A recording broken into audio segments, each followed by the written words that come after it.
friends, it's Kristine Vicente with Queen City Stamp Art, and I'm back today with another Sale-a-Bration Saturday. Today's project is going to feature paper from the Dainty Flowers Designer Series paper pack. This is one of the freebies that you can get during Sale-a-Bration through February 28th, free with a $50 purchase. So you can purchase anything in either of the catalogs, the January to April mini catalog or the annual catalog, and if your order totals $50 or more before tax and shipping, you can pick a free item out of the Sale-a-Bration flyer. And this is one of the free items, the Dainty Flowers Designer Series paper. So in the flyer itself, it shows you some beautiful examples of gorgeous cards that were made using this paper. And one of the cool things about this particular freebie is that it coordinates with the Dainty Delight bundle in the main January to April mini catalog. So on page 55 of the mini, you can see this is what the stamp set looks like, and then there's a coordinating die set. And if you actually buy the bundle, which comes to $54.75, that includes the stamp set that you see here, plus a die set that coordinates, you'd actually be able to earn the paper for free. So this is a great time to pick up any bundle that coordinates with the Designer Series paper in the freebie catalog. This is a great time to get it because you can get the papers for free. So I'm going to give you a quick close look at these and then we'll get into the project.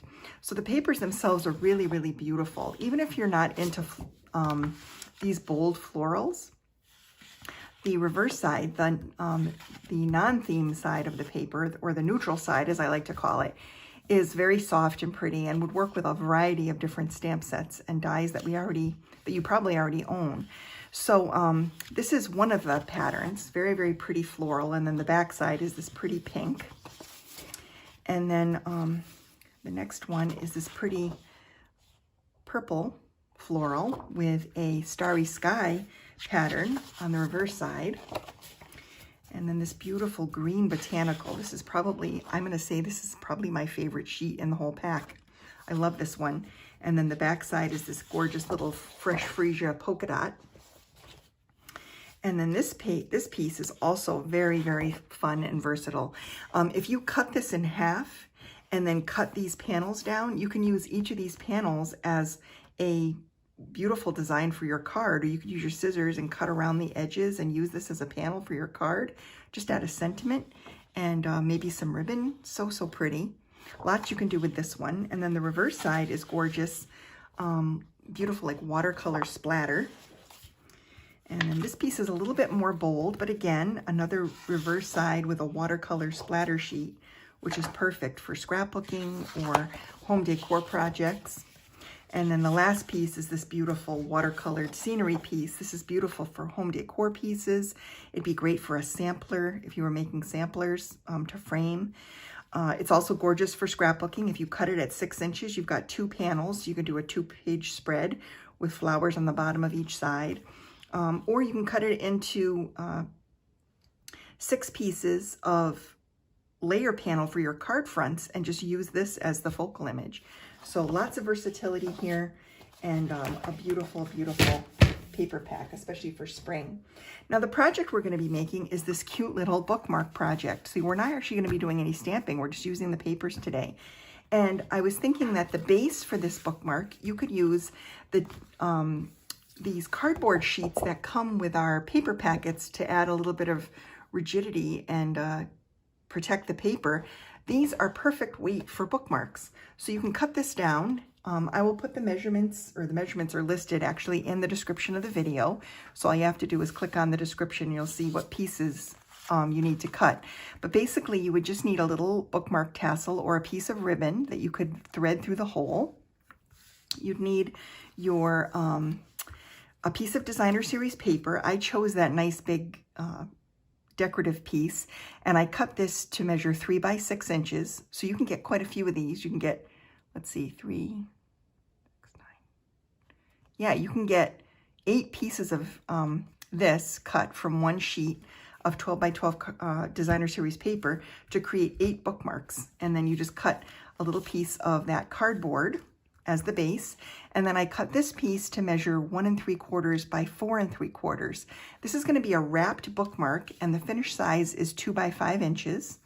So all you really need are these pieces plus a hole punch and a little tassel or a piece of ribbon to complete this.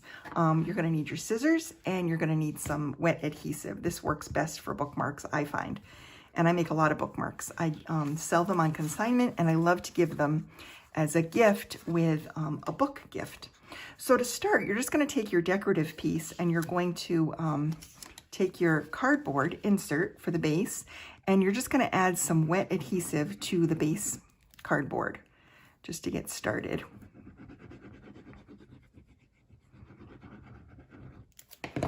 And we're going to take the wet end, the wet side of this bookmark piece, and we're going to center it right on our designer series paper. Just like that. And then just burnish it with your fingers so it has a nice adherence. And then you're going to take your scissors and you're just going to trim off the edges. So you want to trim the corners off, and you want to leave just a tiny bit. You don't want to go right up to the corner, just leave a tiny bit past the corner and trim off each of the corners here. And then one thing I like to do is I like to take my bone folder, if you have one, and I like to run it along the edge of the cardboard just to kind of give it a bit of a score. It makes folding it up a little bit cleaner and easier because it kind of softens the fibers in the paper. So just like that. And then we're going to take and add some adhesive to these little flaps. And really wet adhesive works best. You can use tear and tape for this part, or the Seal Plus adhesive is also very good, but I like wet adhesive for this personally. I just feel like it sticks really well. It holds the bookmark together well, and I think with wet adhesive, there's a little bit of flexibility with it. So you're gonna, it just fits in the book nicely and keeps it nice and flat. And the humidity doesn't seem to bother it. It won't come apart if you take your book on vacation with you and leave it on the beach. Some adhesives will come up in the humidity. And then you're just going to fold these flaps in and just keep rubbing them so that they glue down. I had a little bit of extra adhesive there. So you just keep rubbing it until it's flat. And then I like to, again, take my bone folder and I flip it over and I just kind of burnish the whole thing with my bone folder. Just make sure the glue is adhering well. Just like that. And then, so this would be the front of my bookmark. You can see the flowers kind of coming up from the bottom. And then if you flip it over, you've got this center piece that isn't covered. And so I use this piece as a cover for my bookmark. So you'll just want to take some adhesive and put that on the back. And then glue that as the finishing piece. And you just want to center this piece right on the front of your, right on the back of your bookmark like this. And I just kind of run over it with my fingers. And then once it feels like it's attached, then again, I take my bone folder and I just kind of burnish it nice to make sure that the glue gets spread around all the way to the edges. Just like that. And that's basically your finished base bookmark. Now, in order to create the tassel part, you can buy these tassels already made. I buy them at Amazon. So just go to Amazon and in the search window, search bookmark tassel, and you'll get all different varieties of these. I like the white ones because they go with basically every paper I have in my collection, so they're very versatile. But they do come in different colors. You could also just use ribbon. If you're not planning to make a bunch of these, you could just use some ribbon, punch your hole, and add your ribbon. So I'm just going to grab my hole punch, and I'll be right back.